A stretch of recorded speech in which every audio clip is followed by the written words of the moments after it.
So any news on your guys? No, not as of lunch today. Okay. But I am confident we'll have some news soon. But that's not. I'm not saying today positively, but I think we'll have a better idea where everything is today. But I'm confident real soon. All right, guys. Thank you. Do you have a feel one way? I mean, do you guys have a feel at all on how it could play out, or are you just as in the dark as? No, I think it could play out very favorably for Silvio. And Billy, to be honest, we haven't got any information to lead. I mean, I know how we feel as a university, but we haven't been given any information from anyone else to confirm that feeling on Billy. But I'm sure we'll know something. Does it do no good to try to, push buttons or? No, we're pushing buttons. Are you? Okay. Yeah. Our people have done a lot and have been about as aggressive as you can be. Without, literally upsetting everyone in Indianapolis. So I think our people have been good. I think it's just on Billy's situation. I think it's a little bit more complicated than your normal things. But that doesn't mean that you still got to get a decision. So we're expecting it soon. How does that affect the flow of practice, taking every scenario into consideration and whatever outcome may be? Well, it doesn't help practice. The advantage of it, when you only have 7 guys and you only know 7 can play, is you practice those 7 together all the time. I mean, that's an advantage, even though it's not what you want. When you have 10 guys and only 8 that you know that can play, but you could get the call any day that the others could play. You have to be somewhat prepared, and so I'd say our practices have been average at best when you talk about game preparation. When you talk about just getting out there playing and rhythm and things like that, it's just been okay. From a conditioning standpoint, things like that, it's been fine, it's been good, but it's hard to prepare for a team and have your players prepare for a team if you don't know who's going to be playing. So, some definite conclusions will help us in that regard, one way or another. Have you slowly been getting those guys involved a little bit more? That's what I'm saying. Yeah, we've tried to. Yeah, we tried to. Silvio's still going to be a couple of weeks away. I know he doesn't think so, but he'll still be a couple of weeks away from impacting us in a pretty major way, I think. Billy could be the same way too. I mean, people say, well, he's been here the whole time. He hadn't practiced with the first team until last week, since the 1st of November. So, we're believing by February. I said all along, by February 1, we think we can be, as complete as what we're going to be. And very different, I would assume. Could be. Yeah. If our guards play well, I could still see that being our best lineup for portions of the game, but it's hard to play that small all the time. You say major impact for Silvio when you're talking about what he can do. Do you foresee something where he can go play 4 minutes though before he's ready? Yeah.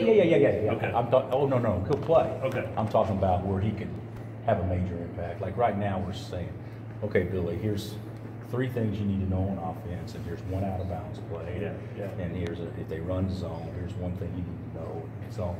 So I was just talking with you today. Hey, just be able to play and do those things without thinking. Right. And you can help us. But if he's a thinker, then he won't be able to help us much. Right. But even if it's short spurts, yeah, he can get in there and help. But I don't think it'll be extended until he gets more comfortable. When Mitch entered your program, did you foresee his role being a rim protector? I always thought Mitch was a great athlete, and he's active. I always thought he was an active athlete.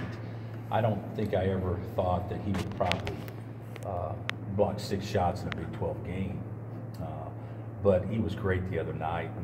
But what he did the other night is what we thought he would be able to do, not nightly, but at least periodically. Since he's been here, instead of playing 26 and getting 6 block shots, let's say the minutes was 13, and could he give us 2 or 3 and 3 or 4 rebounds? That's what I always thought he would be able to do, and because of foul situations, you know, he was able to double that production against TCU.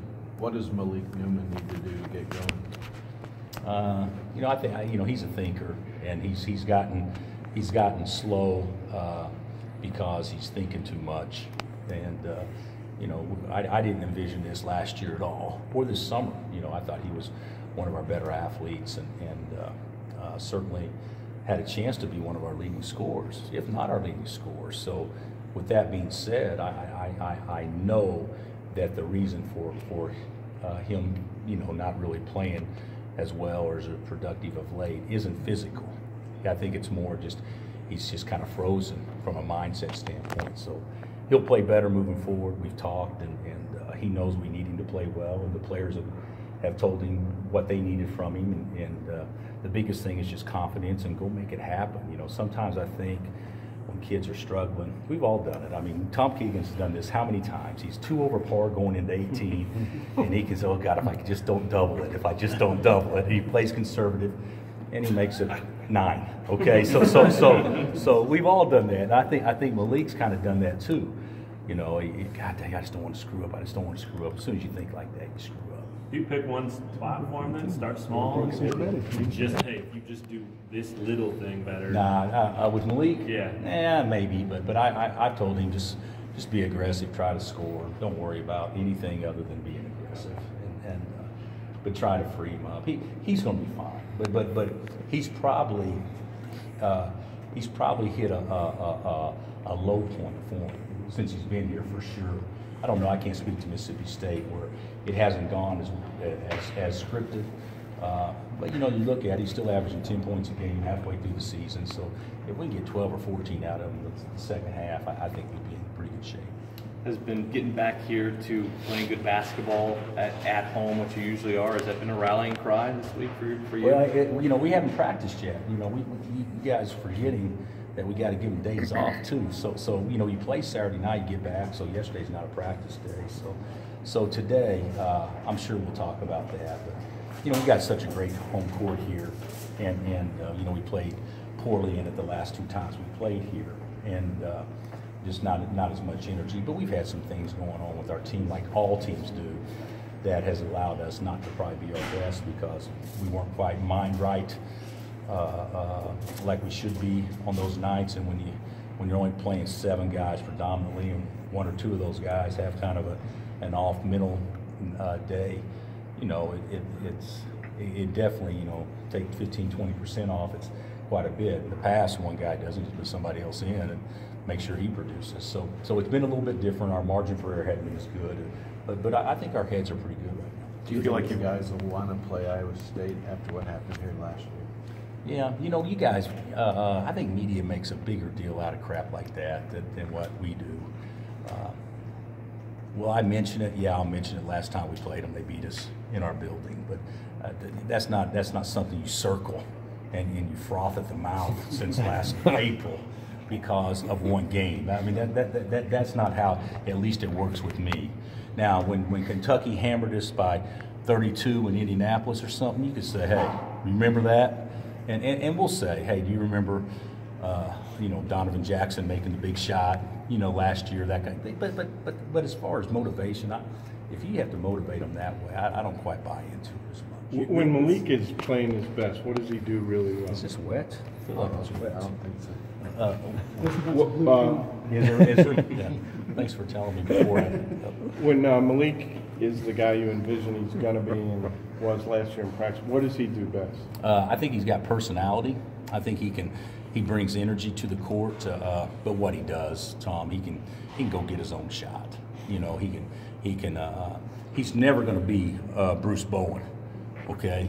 But he can be a guy that can go get his own shot, and he's gotten better defensively, but he hasn't been near as aggressive on making plays on the offensive end, and we haven't even seen what Malik can do potentially. I mean, he's you know, Devontae is a really good guard, but Malik should be he should have the best in between game on our team, without question.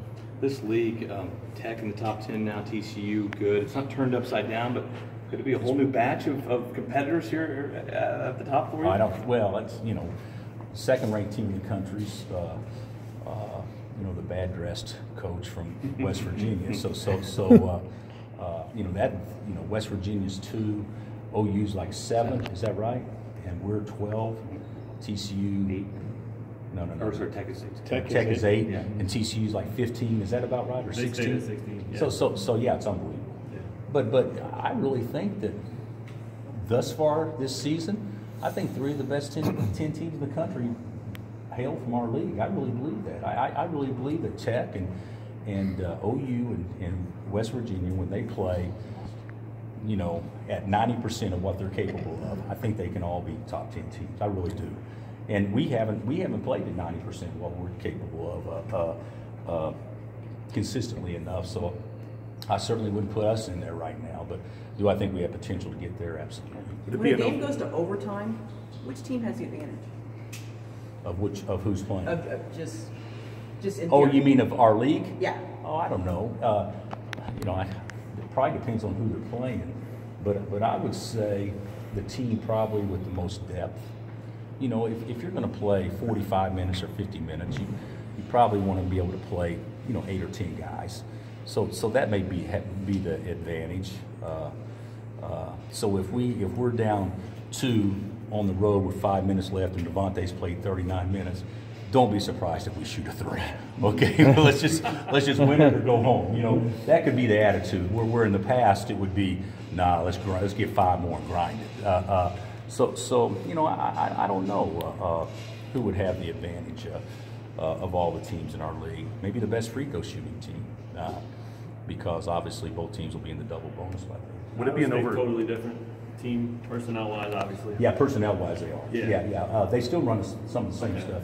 They run some really good stuff. Steve's a good coach, and they've lost 2 games in overtime so far, so they could easily be 2-1 in our league. K-State got them pretty good in Ames in the first game, but they run some clever stuff that'll be harder for us to guard with basically only 1 day crowd. Would it be an oversimplification to say that the couple of home slip-ups has just been because you guys have played a couple of really good teams?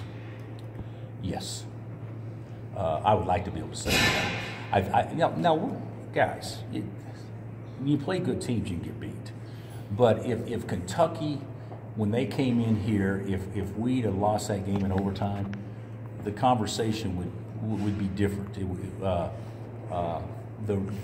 when we lost, we could have played well against both teams and lost, but I don't think that's the reason why we lost. I think the reason why we lost is because their energy level was better than ours. So I think 2 good teams beat us, but I mean, one's ranked 11th and one ranked 8th. So and I looked at RPI today or last night, and I think our strength of schedule is 6th or 8th in the country, something like that right now. So we played a good schedule. But the reality of it is, if you're going to lose, you should never lose because of the reasons why we did, the primary reason. Coach, I've heard you talk in the past about rebounding, and it can be a matter of boxing out. I know you've said sometimes it can be a matter of just going to get it when the ball goes up. What are you seeing with this team in those? I'm for both of those. so I actually thought against Texas Tech our blockouts were horrible, and I thought against TCU our blockouts were much better, but we just don't have the same guys to go get it. Lance Williams made one play. He's on the right wing, outside the 3-point line with both feet when the ball's shot, and he rebounds the ball on the left wing, outside the lane with both feet. I mean, unbelievable effort, and we tried our butt off to block him out. He just wanted that possession more than what we did. So I think, now we don't naturally, I mean, is Fee going to be, you know, we recruited Fee. We didn't recruit him because we thought he'd get us 8 boards a game, or LeGerald 8 boards a game. The bottom line is those are guards. They just got to rebound like forwards. And the other thing against TCU that really hurt us, Mitch played great, but Doe gets 1 rebound. You know, because he only plays 13 minutes. And you take, I mean, that's a tiny team you have out there. So we need the other guys to get eligible to be allowed us to play a little bigger, which hopefully will be a little tougher. But that is the biggest concern. I said from day one when we've practices, since we started practicing, if you're going to pick out the biggest weakness of our team, I think it would be defensive board play. The other night was I'm sorry. No, you're fine. The other night I'm was tired of talking. that was the first time Udoka really got in foul trouble. Did he do some things that were uncharacteristic that Well, they got in those situations? Or? His first foul was good. We backed him down, not ran him over. His second foul was bad. I mean, he didn't touch him on over his back. You guys probably saw that on TV. But he had many more times, I thought, where he was laying on the guy where they could have called a foul and they didn't call it. So I think they end up balancing out. But certainly, you know, he fouled twice on Brodniowski, where he goes up to contest with one hand but not two, and he, you know, got his right hand riding him out. You know, if he could just learn to, you know, contest with both hands up, things like that, I think they're correctable. And then the last foul was awful. I mean, he went swung at it like he was, I mean, like it was, there was no time left and it was game point. And you know, he missed the ball, but he did catch his neck. And in most cases, that's a foul. So yeah, he's got to play smart with that. Maybe